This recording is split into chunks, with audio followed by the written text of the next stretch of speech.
স্বাগত জানাচ্ছি খাতুনগঞ্জ থেকে মধ্যে সাথে আছে আমি শামীম জাহিদ।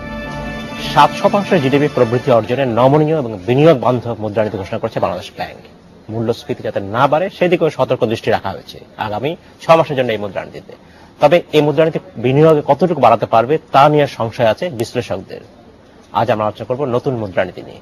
এ নিয়ে আলোচনা করতে আমাদের সাথে স্টুডিওতে রয়েছেন পিআরআই এর নির্বাহী পরিচালক ডক্টর আহসান ইকবাল।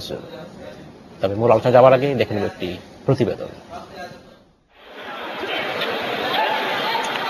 বছরের শুরুতেই 3 মাসের রাজনৈতিক অস্থিরতায় ব্যবসা বাণিজ্য স্থবির হয়ে পড়ে, বেসরকারি বিনিয়োগে দেখা দেয় ভাটা। তাই জানুয়ারি জুন মেয়াদে বেসরকারি খাতে ঋণের প্রবৃদ্ধি 15.5% ধরা হলেও ব্যবহার হয়েছে 13%-এর মতো। সরকারি খাতে ঋণ ব্যবহারের চিত্র একই।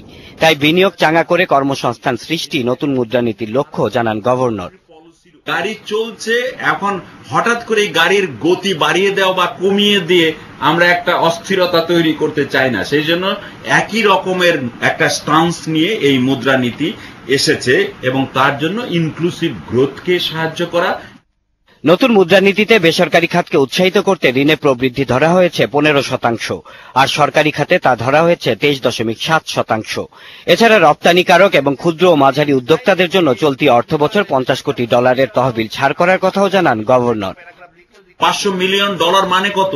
5,40,000 কোটি টাকার নতুন বিনিয়োগ আমরা কিন্তু ব্যবস্থা করলাম। সেই ক্ষেত্রে কিন্তু অনেক বেশি নমনীয়, অনেক বেশি বিনিয়োগ বান্ধব এইবারের মুদ্রানীতি। সুদের হার না কমলে বিনিয়োগ উৎসাহিত করা বেশ কঠিন বলে মনে করেন বিশ্লেষকরা। তাদের মতে নতুন মুদ্রানীতিতে সুদের হার কমাতে মূল্যস্ফীতি 6-এর নিচে নেবার ইঙ্গিত আছে, তবে দুষ্ট ঋণ আদায়ের পরিকল্পনা নেই ততটা।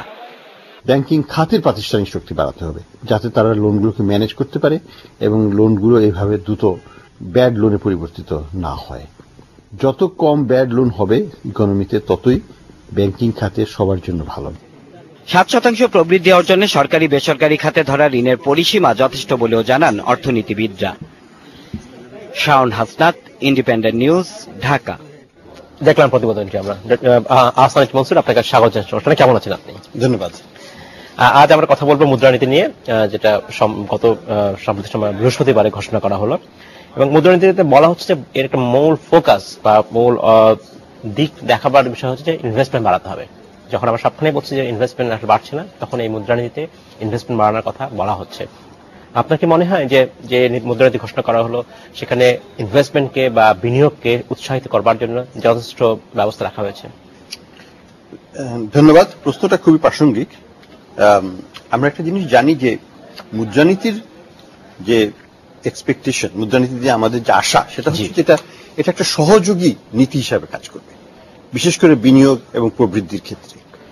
মুদ্রানীতি বাই ইটসেলফ কিন্তু বিনিয়োগ বা প্রবৃদ্ধিকে যে ভয়ঙ্করভাবে চাঙ্গা করতে পারে সেটা কোনো দেশে সম্ভব নয়, কিন্তু এটা একটা ইম্পর্টেন্ট পিলার হিসেবে কাজ করে। এবং সেটা কিভাবে করে?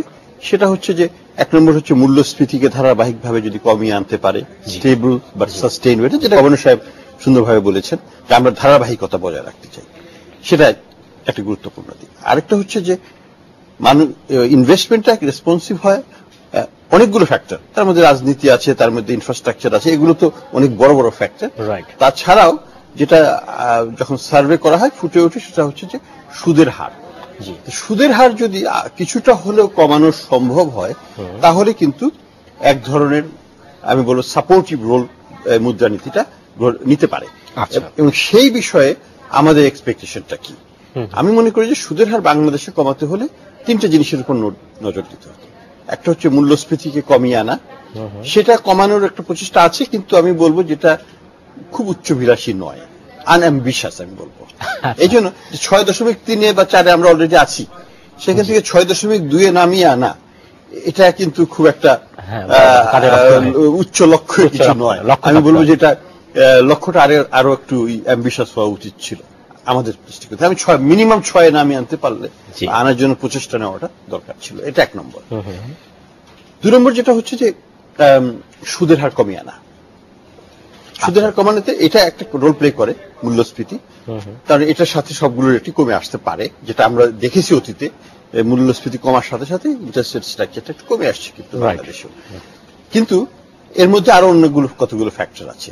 সেই ফ্যাক্টরগুলো কি?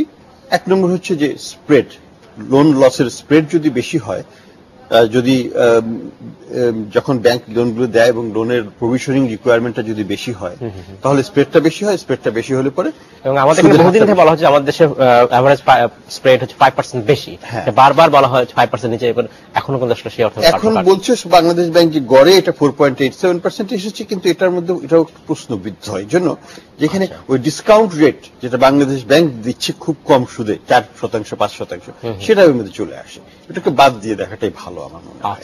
তো সেই হিসেবে ধরলে আবার 5-এর উপরে চলে যাবে। তো 5টা একটু বেশি, কারণ ডিপোজিট রেট এবং লেন্ডিং রেটের মধ্যে সুদের হারের পার্থক্য একটা ভালো ডায়নামিক ব্যাংকিং সিস্টেমে 3 থেকে 3.5% মধ্যে হওয়া উচিত।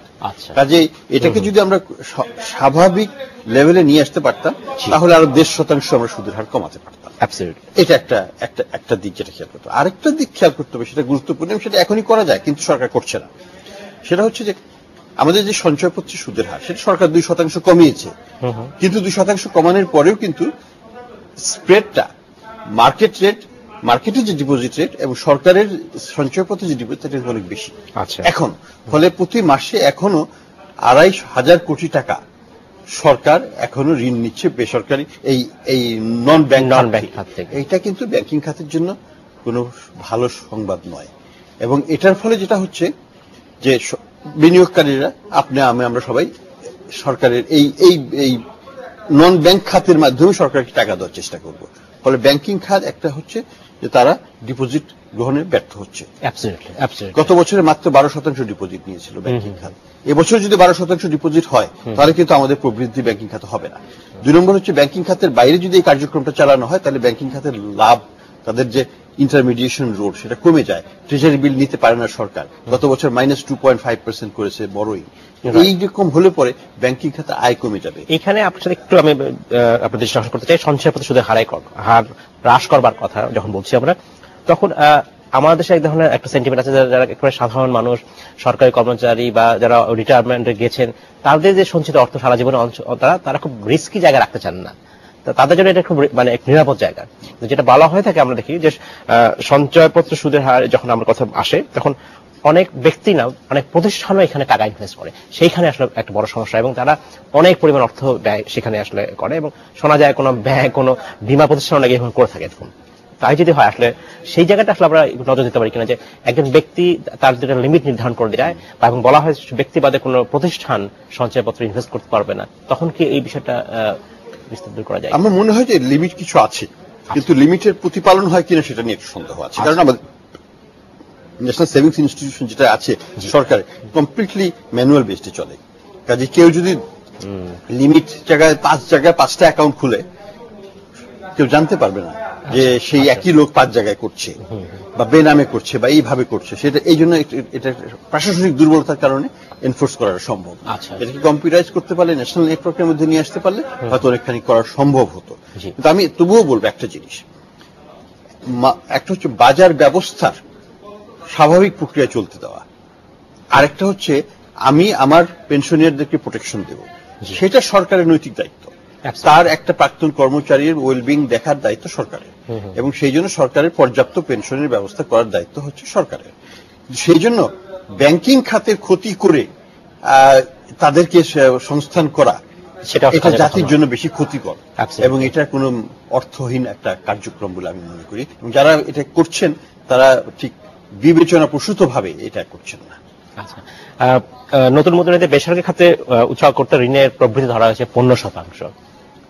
আপনার কি মনে হয় যে 15% বিনিয়োগ, বেসরকারি খাতে বিনিয়োগ আসলে বাড়বে বা সেই পরিমাণ যথেষ্ট আসলে প্রণোদন আছে কিনা? কারণ আমরা জানি ব্যাংকে এখন অলস অর্থ অনেক আছে, তারপরও আমাদের দেশের অনেক এন্টারপ্রেনার বিদেশ থেকে লোন নিচ্ছেন। তো সেই প্রেক্ষিতে এই 15% প্রবৃদ্ধি আপনি কিভাবে দেখেন? না, এই 15% ওইভাবে দুটো ভাবে দেখতে হবে। বিদেশ থেকে ঋণ যাও কিন্তু আমাদের উদ্যোক্তাদেরকে তাদের ডিমান্ড মেটাতে সাহায্য করছে, এবং সেটার পরিমাণ আমি ধরে নিলাম 1 থেকে 2% মতো।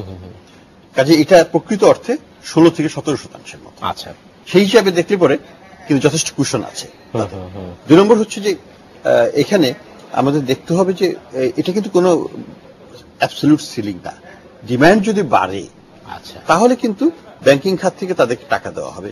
যেখানে কনস্ট্রেন্ট আসতে পারে আমি মনে করি সেটা হচ্ছে যদি সঞ্চয় সঞ্চয়কারীরা ব্যাংকিং ব্যবস্থায় সঞ্চয় না করে সঞ্চয়পত্রে সঞ্চয় করে, তাহলে কিন্তু ডিপোজিট গ্রোথ ব্যাংকে কম হবে। আচ্ছা, তাহলে কিন্তু ডিপোজিট গ্রোথ যদি কম হয় তাহলে কিন্তু লেন্ডিং গ্রোথ তারা করতে পারবে না। তাদের টাকায় যেটা অলস অর্থ আছে সেটা কিন্তু খুব তাড়াতাড়ি শেষ হয়ে যাবে। যদি প্রকৃতপক্ষে ব্যবসায়ীরা এটাকে বড় করা শুরু করে, যদি প্রকৃতপক্ষে আমাদের অর্থনীতি 7% প্রবৃদ্ধির দিকে যায়, তাহলে ব্যাংকিং খাতে পরিবর্তন, ডিমান্ড সিচুয়েশন খুব তাড়াতাড়ি চেঞ্জ হয়ে যেতে পারে, এবং সেটা চেঞ্জ হয়ে গেলে এই 12% বা 13% ডিপোজিট গ্রোথ নিয়ে ব্যাংক কিন্তু সেই চাহিদা মেটাতে পারবে না। সেক্ষেত্রে আমাদের ফরেন চ্যানেল আসলে উন্মুক্ত থাকাই ভালো। ধন্যবাদ। আমাদের সময় হচ্ছে একটি বিরতিতে যাবার। আমাদের সময় হলো একটি বিরতিতে যাবার। ফিরছি শীঘ্রই, সাথেই থাকবেন।